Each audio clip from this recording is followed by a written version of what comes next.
Баршаңызға сәлем, Гүлдер әлемі каналына қош келдіңіздер.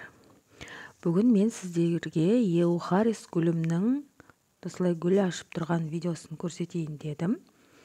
Және де гүлдердің жапырағы не үшін, астыңғы жапырағы не үшін сарғаяды, сол туралы айтатын боламын. Видеоны соңына дейін көріңіздер. Каналыма тіркелмеген болсаңыздар тіркеліп, лайк басып, комментарий жазып, қоңыраушаны қосып қойыңыздар. Маған комментарийға бір ханым жазған екен, менің көрерменім. Еухарис гүлім гүлдемейді деп. Не үшін гүлдемейді ол деп жазған екен. Еухарис не үшін гүлдемейді? Егер еухаристың астындағы пиязшығы кішкентай болса, ол өзі жас болса, жас өсімдік болса, ол гүлдемейді ол. Кішкене жасы ұлғайғаннан кейін, жоқ дегенде бір 3-4 жылдан кейін может гүлдеуі мүмкін. Ал егер ол көп жылдан бері тұрған гүл болса, онда ол бір нәрсесі дұрыс емес. Не қоректенуі дұрыс емес, дұрыс витаминдер беру керек, не болмаса жаңағы жарық жетіспейді.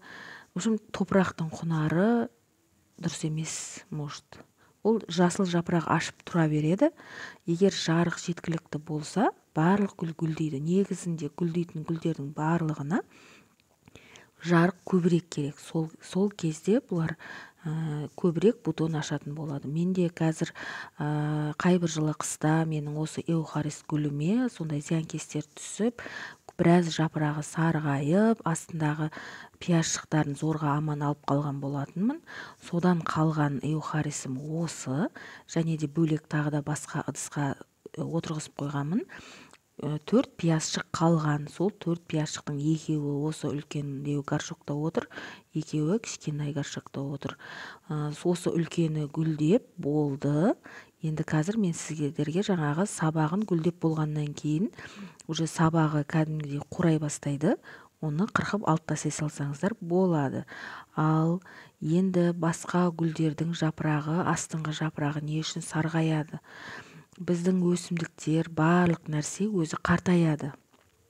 Сол секілді өсімдіктерде қартаяды. Астындағы алғашқы кездегі ашқан жапырақтары сарғайса, ол нормальны.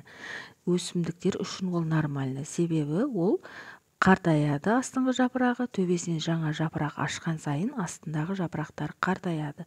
Бірдестен барлық жапырағы сарғайып, бірінен соң бірі тез-тез сарғайса, онда гүлде бірдеңе дұрыс емес деген сөз.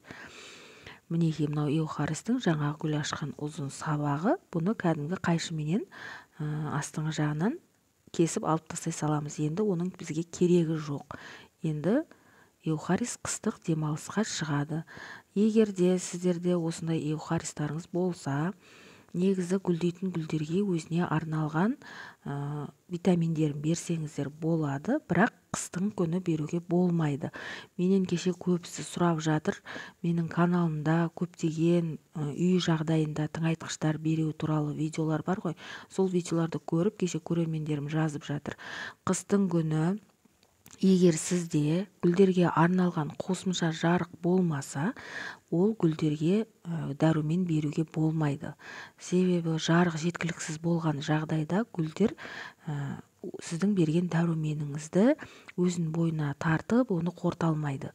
Сол себептен қыстың күні күзге қарай барлық дәруменді тоқтатамыз. Мінекей осы жапырақ, мен осы дифенбахияны кесіп, осы горшокқа отырғызған кезде осы жапырақ кәдімгі бүп-бүтін сау жапырақ еді. Енді ол қартайды. Міне осылай пленка ұқсап сарғайып кетті. Мен сіздерге әдейлеп көрсетіп жатырмын. Себебі маған көптеген көрермендерім комментарийға жазады, гүлімнің жапырағы сарғайды деп. Ол сарғайғаны астындағы 1-2 жапырақ сарғайса, ол қартайған жапырақ болып есептеледі. Ол гүлдер үшін нормальный процесс. Ол кезде ол жаңағы сарғайған жапырақтарын дәл осылай қайшыменен кесіп алып тастай салсаңыз болады. Не болмаса, енді меніңше көзге көрінгенге сүйкімсіз болғандықтан мен кесіп алып тастаймын. Ал кейбіреулер негізі осыны қурағанша қалдырады.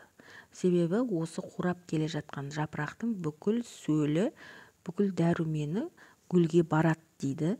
Ал кейбіреулер айтады, жоқ, ол сарғайып тұрған гүл жапырақ, то есть осы гүлге зиянын келтіреді дейді.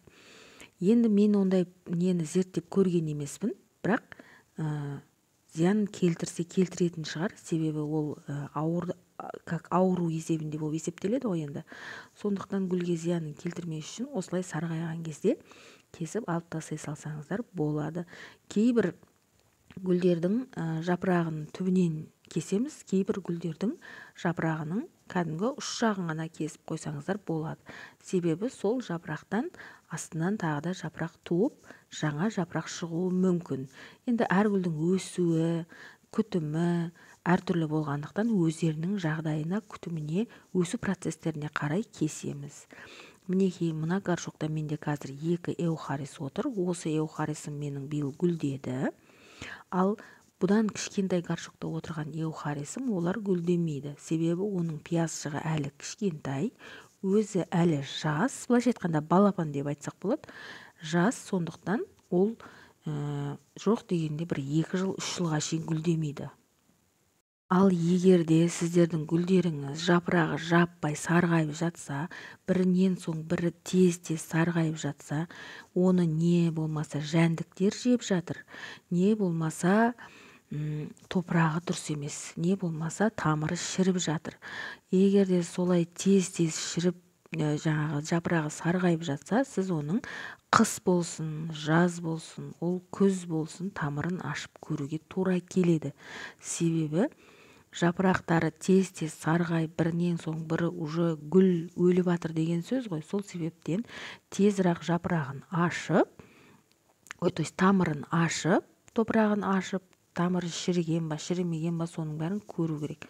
Шіріген болса шіріктерін тазалап, мінекей мына дифенбахияны мен осы горшоктағы дифенбахиядан кесіп алғам. Сөйтіп бияқа тамырын шығарып, менде каналда видеолар бар, отростық етіп отырғызғамын. Осының қартайған жапырағы қурап жатыр. Ал мыналар жаңа отростық болғандықтан бұлардың жапырақтары қурамайды.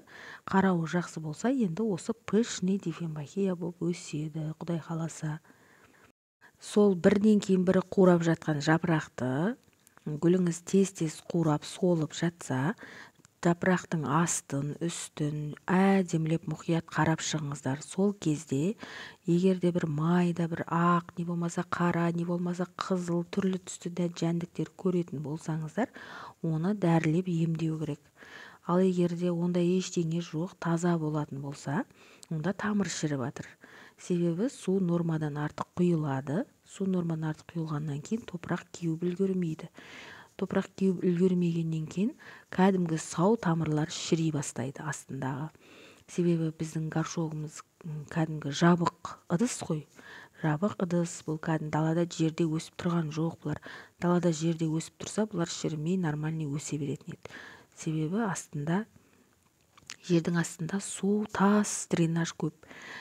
Сама собой ауаның, күннің жарығыменен жердің суы ұшып кетеді, буланып.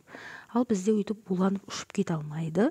Ұшады, бірақ ауаның, сіздің бөлмеңіздің температурасына қарай ұшады. Егер сізде влажность көп болса үйде, ол ылғалдығы тез кетпейді. Топырақтың ылғал болып тұра береді, содан тамыр шірейді. Ал егерде сіздерде ауа құрғақ болса, онда топырақ тез-тез кеуіп тұрады, кәдімгідей нормаменен. Бірақ гүлдеріңізге түрлі зиянкестер түсуі мүмкін. Зиянкестер ауаның құрғақтығынан түседі. Топыраққа мысалы суды құямыз ғой гүлге, соны қатты топырақты кептіріп жібергеннен де түседі. Көп су құйып жібергеннен де түседі. Әсіресе ұшатын жәндіктер сол нормадан тыс су құйғаннан пайда болады. Не болмаса үй жағдайында түрлі дәруменді беретін кезде соны дұрыс пайдаланбағаннан болады. Мынау менің жаңағы бөлген эухарисім. Бұл кішірек горшокта отырып, бұл биыл гүлдеген жоқ. Енді келесі жылы, арғы жылы гүлдейді деп ойламаймын, себебі бұл пиязшығы кішкентай.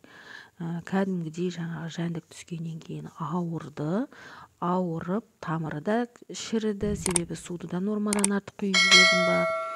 В общем, бірдеңелер дұрыс болмады, соменен зиянкестен құтылып, қазір мінекей аман есен биыл гүлдеп берді біреуі гүлдемеді.